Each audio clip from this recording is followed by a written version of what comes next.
Hey guys, welcome back to the Brad and Zach Show. We're here making another video.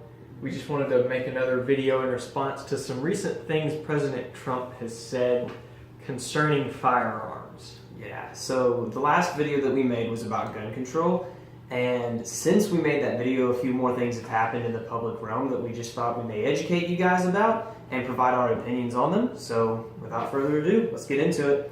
Here we go. So recently President Trump has made a couple suggestions about firearms and gun control in a way. He's been on record saying, or at least suggesting, that we should raise the age to buy firearms from 18 to 21. He's also been caught on video in a meeting saying something along the lines of, I don't like due process, we'll go in, we'll grab the guns, we'll worry about due process second. And we just, through reading the Constitution, we found that that's very unconstitutional in both cases. And through that, we support President Trump, but nobody's above criticism. Just because you're the president doesn't mean you get to do whatever you want. And if someone says or does something wrong, they deserve to be called out for it. So that's kind of what we're going to be doing, Like we said, we support him, but we're not just blindly following him. We read the Constitution, we know the law, we know our rights, and we're here to call them out. Trump has suggested that we raise the minimum age to buy firearms from 18 to 21. Now, if the legal age to be an adult is 18, then by raising the age to buy firearms to 21 is an infringement upon 18, 19, 20-year-olds' rights. Oxford defines infringe as to act as so to limit or undermine. The Second Amendment says you can't infringe upon the rights of the public to own firearms in any way. It actually says the right of the people to keep and bear arms shall not be infringed. To limit the rights of an adult, 18, 19, 20-year-old, to buy a firearm is an infringement on Second Amendment rights. Furthermore, if you can't trust an 18, 19, 20-year-old with a gun, why are we sending them off to war? Why is the legal age for the draft? Why do you have to sign up for the draft at 18? Why can you vote at 18? Why can you enlist in the Army at 18 if we don't trust people, young adults, 18, 19, 20-year-olds with firearms? It doesn't make a whole lot of sense. And even voting, I mentioned voting just a second ago. Why are we trusting people with the future of our nation if we don't trust them with their rights, with firearms? If you're allowing them to vote for the people who are making laws, but then you're going to turn around and make a law that prohibits them from exercising their right, it doesn't make sense. So what about alcohol? A common argument I hear all the time in response to this opinion is, why is the legal age to drink 21 then? Well, there's a couple medical reasons for that. Alcohol impairs judgment, it impairs, bodily functions, motor functions.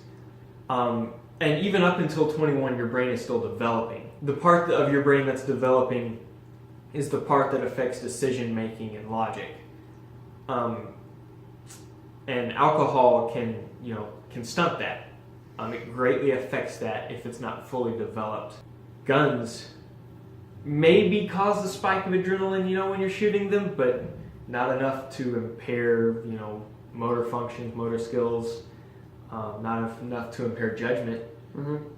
It's nothing different than catching a pass or, shooting a basketball and making it. That's the same thing. Exactly. It's not alcohol affecting the way your brain processes information. Exactly.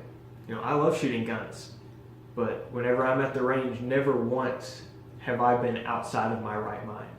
So, the take the guns first and go through due process second was a quote that President Trump made because he thinks that, if you even think that someone may use what they own to harm somebody else, then you should just take it away from them and then go through the process of due process. But that would infringe upon Fourth and Fifth Amendment rights. The Fourth Amendment protects, and we quote, persons, houses, papers, and effects against unreasonable search and seizures And the Fifth Amendment states that no person shall be deprived of life, liberty, or property without due process of law.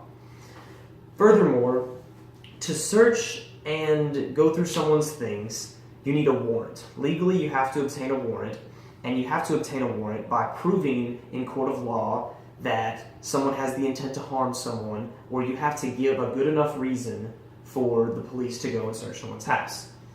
So the president talking about bypassing a warrant is completely against the law. It's against the Fourth and Fifth Amendment, which means it's directly against the Constitution and just the basic law of the United States. It's completely against that. You can't do that. That's just common knowledge. You can't just take away a person's things just because you think they might commit a crime with them. In the previous video, I remember mentioning how you can attack someone with a golf club, and that makes it an assault golf club. So just because I go and get in an argument with Bradley and we're mad at each other doesn't give him the right to come take away my golf clubs because he thinks that I might use my golf clubs to hit him. That would be theft. That's him stealing my things. He can't provide good enough evidence. That's not how the law works. And President Trump is pretty much saying that, no, we're going to bypass the warrant, we're going to bypass the need for evidence, and we're just going to take people's things away and then prove that they had an intent. Like we said, you have to provide evidence to get a warrant. You have to present it to a court to obtain a warrant, and you have to prove, that they had intent to harm someone. Just because you're the president doesn't mean you can take someone's rights away. And what's stopping them from taking away other rights? What's stopping the government from completely taking away your guns and everything that you own because they say, who knows, you might attack someone with it, and then they do due process later. Now, do we know at this point that he intends to act on that, or do we know that it's just a comment in passing? Who knows? And that's what scares us. He said it in passing in a meeting, and that's why we're calling him out on it.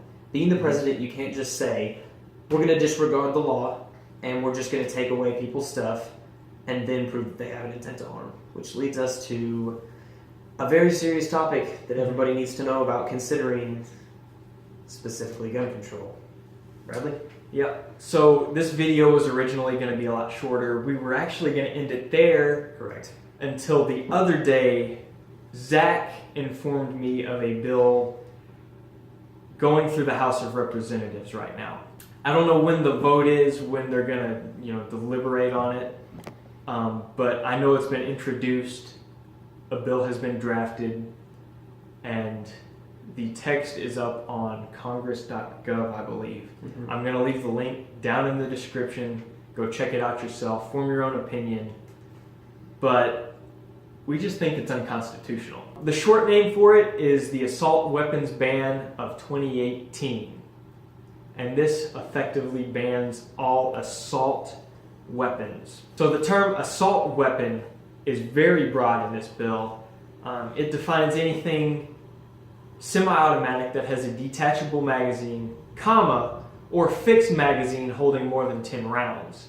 It's important to note that it can be semi-automatic and have a detachable magazine, whether or not it holds 10 rounds, 8 rounds, 15 rounds, 30 rounds, which is common for AR-15s. It can hold any of that and still be considered an assault weapon. So for rifles and shotguns, it must have a detachable magazine or a fixed magazine holding more than 10 rounds, and it also must have a pistol grip, a forward grip, a folding, telescoping, or detachable stock, a grenade or rocket launcher, a barrel shroud, or a threaded barrel. Pistols can also be classified as an assault weapon if they have a detachable magazine, a fixed magazine holding more than 10 rounds, and one or more of the following: a threaded barrel, a second pistol grip, a barrel shroud, a place for a magazine outside of the original pistol grip, or be a semi-automatic version of a fully automatic firearm. Anything that we just listed about rifles or pistols or anything, those are considered assault weapons and would be considered in the ban in this bill. However, Any weapons bought, sold, or possessed legally up until the day the bill is passed will be grandfathered in. So no worries, you're not about to become a fugitive from the law if you own an AR-15. Now, there are some exemptions to this. Like we said, this isn't going to include every firearm, but just as kind of a broad overview of the absurdity of the listings under assault weapons, we thought we'd point out some of the listed exemptions on the website that you can see for yourself. So the first one that we noticed was the Ruger Mini 14. Now, if you look at the specs on the Ruger Mini 14, you'll see that it is practically the same weapon as an AR-15. The only differences are that the Ruger is, made of wood partially, and it doesn't look scary. That's really what it comes down to. That's really what it comes down to. Both weapons are semi-automatic. They both shoot .223 ammunition, and they both have detachable magazines that can hold more than 10 rounds. The Ruger just doesn't look scary. It's made of wood, and it doesn't have a pistol grip. When it comes down to actual damage and an actual threat that it would pose to someone, they're not different. So this just goes to show the absurdity and the ignorance that so many lawmakers have nowadays as to the classification of weapons. They want to ban AR-15s because AR-15s look like big, bad, scary guns, but then you take an identical weapon, the Ruger Mini 14, it has some wood on it, so they think, oh, it's just a hunting rifle. It's not bad. Yeah. It's the same thing. And we have lawmakers arguing about this. Furthermore, lever action rifles. I mean, those can still be shot relatively fast. Yeah. But those are exempted. Yeah. Go look up, videos of people, world record holders, average people shooting a lever action as fast as they can shoot it. Absolutely. It's still enough to cause plenty of damage. Right, but they just don't look big and bad and scary. So they're exempted. This is just a major infringement overall on our rights. It goes back to limiting rights to own firearms. By saying that you can't own these guns listed in this bill, they are limiting with which the tools you can exercise your rights. And they are your rights, and they shall not be infringed upon, as stated in the Second Amendment in the Constitution. We were given that because we should be allowed to have military-style weapons to adequately defend ourselves from a tyrannical government or an invading government. That is why we were given that.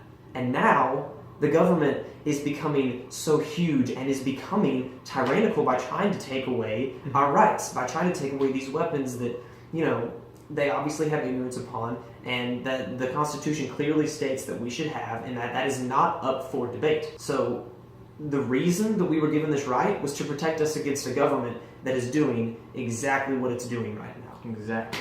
This should worry you. If you're a gun owner, if you're a gun supporter, or even if you're against it, that should worry you, because you can go and watch our other video. Every other time in history, whenever guns were taken away and gun control was implemented, crime went up. Your chance to be murdered by a gun goes up whenever guns are taken away from the public. So this is an attack on your fundamental rights to own a weapon. So what should you do? You need to call your representatives and tell them to oppose this bill, and tell them that the American people do not support their rights being taken away. If this is a big enough issue to you, make it clear that your representative will lose your vote the next election if they don't act on this. Absolutely. They are only representatives because we give them the power to do that. So, go tell them what to do. Yep. You voted for them for a reason. Give them your opinion. Tell them to oppose this bill because this is unconstitutional. Thanks for watching, guys. We hope you've gotten something out of this. We don't just want to be some YouTube video that's out there that people are entertained by. Right. We want you to learn something, and we hope we've done that. If you have any questions, be sure to leave them in the comments. Hit us up in our email. We'll leave that down in the description as well. And quick reminder that we are leaving a link to the text of the bill down in the description as well. Read that for yourself. Make your own opinions.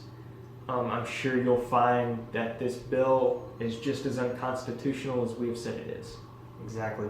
And again, we want to stress, because this is one of our first videos, this is an avenue for discussion. If you want to talk about this, we set up an email. There's a comment section. Let us know what you think about it.